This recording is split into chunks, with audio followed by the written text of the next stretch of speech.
If gods are not happy what will happen? దేవుడు గనక మనం చేస్తున్న పనులకు సంతోషంగా లేకపోతే సంకేతాలు కనిపిస్తాయా? లడ్డూ ప్రచారాలు చేస్తుంటే శ్రీశైలం లాంటి చోట్ల అపచారాలు బయటపడినట్టు, పెరుగు కల్తీతో దొరికిపోయినట్టు ఇండికేషన్స్ వచ్చేస్తాయా? మరి మనం అర్థం చేసుకుంటామా? గాడ్స్ ఆర్ నాట్ హ్యాపీ, ఈ మాట విన్నారా మీరు? ప్రాచీన గ్రీస్ పురాణాల్లో ఉంటుంది. ఇప్పుడు మనకు కూడా 300 లాంటి సినిమాలు వస్తూ ఉంటాయి కదా, అందులో పదే పదే వినబడుతూ ఉంటుంది. గ్రీస్ సంప్రదాయాలు తెలుసు కదా, మన నమ్మకాలకి సిమిలర్గా ఉంటాయి. మనం నవగ్రహాలు అంటాం కదా, వాళ్ళు కూడా అలాంటి గ్రహాలనే కొన్ని విభిన్నమైన పేర్లతో పూజించే సంప్రదాయం అక్కడ ఉంది. ప్రకృతి వైపరీత్యాలు వచ్చినా, ఈజిప్ట్ లాంటి దేశాలతో యుద్ధాలు వచ్చినా, సంక్షుభిత పరిస్థితులు ఎప్పుడు తాండవించినా గానీ గ్రీస్లో గాడ్స్ ఆర్ నాట్ హ్యాపీ అనే మాట వినపడేది. ఇప్పుడు ఎందుకు గ్రీస్ గురించి? ఏపీలో పరిస్థితులు చూస్తుంటే కూడా గాడ్స్ ఆర్ నాట్ హ్యాపీ అనుకోవాల్సిన పరిస్థితి దాపురించిందా? శ్రీశైలం క్షేత్రంలో ఇదిగో ఇలా లాఠీ చార్జ్ చేయాల్సిన పరిస్థితులు రావడము, భక్తుల హాహాకారాలు మిన్నంటడం చూసిన తర్వాత ప్రకృతి మనకి ఏదో సంకేతం ఇవ్వాలనుకుంటుందా అనిపించింది. ఇది శకునం కాదేమో, నిజానికి క్లియర్ కట్ గా కనిపిస్తున్న సంకేతమేనా? ఎందుకని? లడ్డూ చుట్టూ, హిందూ ధర్మం చుట్టూ, నమ్మకాల చుట్టూ రాజకీయ క్రీడ జరుగుతూ ఉంది.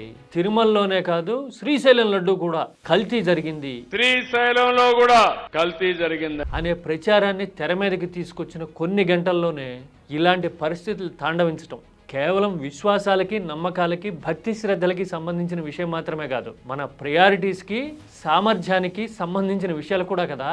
అందుకోసమే గాడ్స్ ఆర్ నాట్ హ్యాపీనా డిస్కస్ చేద్దాం రండి. ఇంకా చాలా కారణాలు ఉన్నాయి దీని వెనక.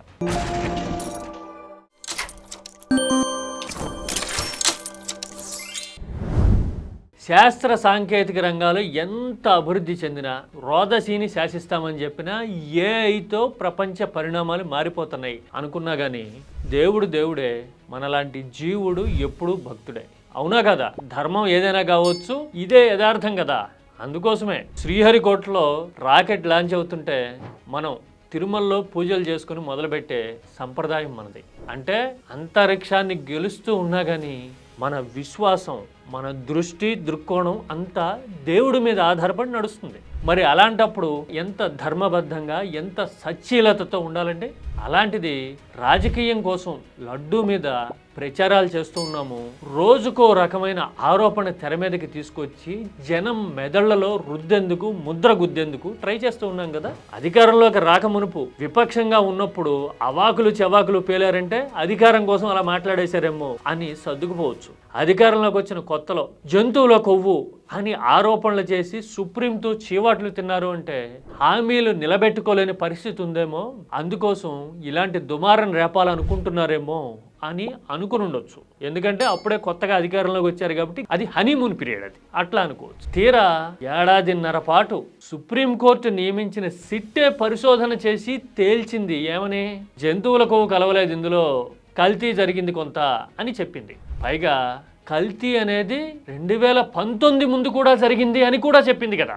వాస్తవాలు ఇలా ఉంటే నిజంగా ధర్మ నిరతి అంటారు చూసారా అచ్చ తెలుగులో, అంటే ధర్మం మీద కమిట్మెంటు పాటించి తీరాలి అనే దృష్టి ఉంటే గనక ఏం చేయాలి?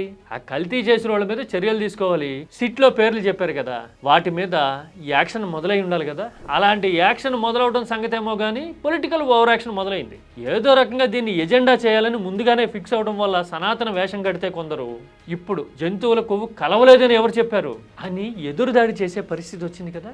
నీకు రహస్యంగా ఏమన్నా చెప్పారా? రాత్రి కల వచ్చిందా నీకు? నువ్వు నమ్ముకున్న దేవుడు చెప్పాడా? ఎదురుదాడి చేయడం ఒక ఎత్తు అయితే జంతువుల కొవ్వు కలిసిపోయింది అని పదే పదే పదే పదే ఏదో రకంగా చెప్పడానికి చేస్తున్న ప్రయత్నాలు ఫలించకపోయేసరికి బాత్రూమ్ క్లీనింగ్ యాసిడ్ కలిసింది అనే వరకు వెళ్ళిపోయాం. మన బాత్రూముల్లో వేసి క్లీన్ చేసే కెమికల్ ని గీలో వేసి లడ్డు చేసి, తిరుమలలోనే కాదు శ్రీశైలంలో కూడా లడ్డూ పరిస్థితి అదే అనేసాం కదా. శ్రీశైలంలో కూడా కల్తీ జరిగింది. తీరా అలాంటి శ్రీశైలంలో కనీస సౌకర్యాలు లేక, కనీస ముందు జాగ్రత్త చర్యలు, ఏర్పాట్లు లేక శివ దీక్షాపరులు హాహాకారాలు పెడితే ఆ మల్లన్న సమక్షంలోనే ఆ దీక్షాపరుల మీద లాఠీ చార్జి చేసిన ఘనత మన హిందుత్వ ఎజెండాని మోస్తున్నాము అని చెప్పుకునే పాలకులది. ఇలాంటప్పుడు చాలా చిత్రంగా సనాతనం వేషం కట్టిన వాళ్ళు ఎక్కడో ఫ్రేమ్ లో కనపడరు. ఎందుకును భక్తుల మీద ఎలా లాఠీ చార్జీ చేస్తారు అని కించిత్ ఒక ప్రకటన చేయొచ్చు కదండి.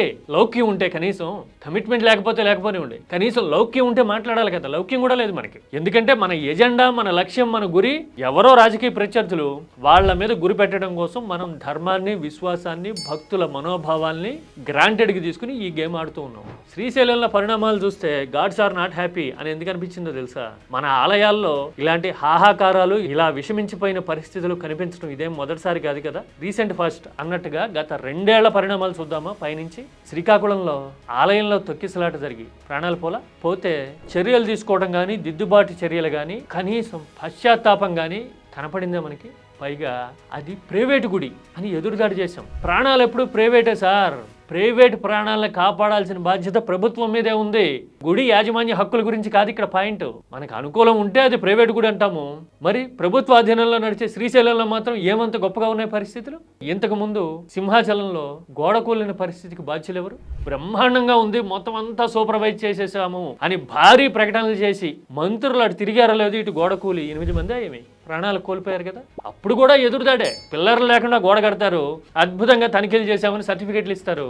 బాధ్యులు ఎవరంటే గప్చిప్ కనపడదు ఎక్కడ. మరి హిందూ ధర్మం మీద విశ్వాసం ఉన్నవాళ్ళు అయితే భక్తుల ప్రాణాలని గాల్లో దీపాలు చేస్తామా? ఆఖరికి ప్రసాదంలో నత్తొచ్చింది అని భక్తులు యువజంట ఆవేదనని పంచుకుంటే ఎదురు కేసులు పెట్టిన చరిత్ర కదా. అంటే ప్రతి దాంట్లోనూ రాజకీయమే, ప్రతి దాంట్లోనూ అడ్వాంటేజే, ప్రతి దాంట్లోనూ ప్రచారమే.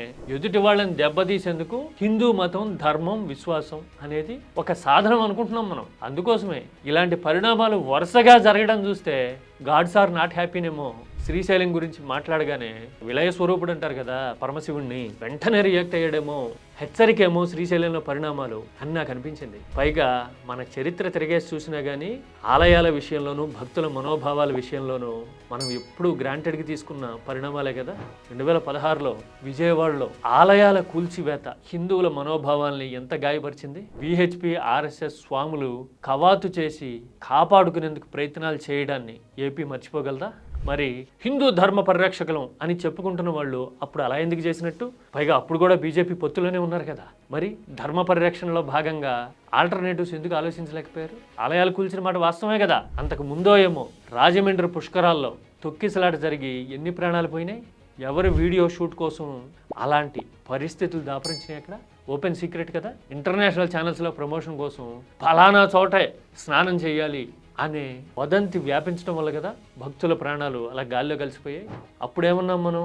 ఓకే, దురదృష్టి చనిపోయారు, కుంభమేళాలో చనిపోలా, జగన్నాథ రథచక్రాలు చనిపోలా, జరుగుతాయి చూశారు కదా అని ఎదురుదాడి చేశాం. భక్తుల మనోభావాల విషయంలో, సౌకర్యాల విషయంలో, కనీస జాగ్రత్తలు, చర్యల విషయంలో పర్ఫార్మెన్స్, స్కోర్, మన ఇండికేటర్స్ అంతంత మాత్రంగా ఉంటాయి. ఎదుటి వాళ్ళ మీద బురద జల్లేందుకు ఒక అబద్ధాన్ని పదే పదే ప్రచారం చేసి ధర్మానికి, నమ్మకానికి అన్నిటికీ మించి మనిషి కామన్ సెన్స్ కూడా అర్థమవుతుంది. లడ్డూ మీద అలాంటి ప్రచారాలు చేస్తే కళ్ళగద్దుకుని తినాల్సిన భక్తుల ప్రాణాలు చిక్కుమంటాయి అనే విషయాన్ని కూడా గాలికి వదిలి రాజకీయాన్ని పండించేందుకు రాక్షస ప్రయత్నాలు చేస్తున్నాం. అందుకోసమే గాడ్స్ ఆర్ నాట్ హ్యాపీనేమో. శ్రీశైలంలో పరిణామాలు శకునం కాదు, సంకేతమేమో, హెచ్చరికేమో అని నాకు అనిపించింది. మీరేమంటారు? అధికారం అనేది లైసెన్స్ అన్నట్టుగా ప్రచార సాధనాలు ఇష్టం వచ్చిన రాతలతో స్వైర విహారాలు చేస్తుంటే, విష ప్రచారాలు విర్రవీగుతూ ఉంటే సగటు హిందూ మనోభావాలు నలిగిపోయే పరిస్థితులు కదా. మరి ఇలాంటి పరిణామాలకి అడ్డుకట్ట పడాలంటే జనంలో ఎలాంటి చర్చ జరగాలి, ఎలాంటి అవేర్నెస్ రావాలి మాట్లాడదామా? భాష సంస్కారవంతంగా ఉండాలి, చర్చ నిర్మాణాత్మకంగా జరగాలి. కీ టాక్స్ అనేది ఆలోచనలకి వేదిక.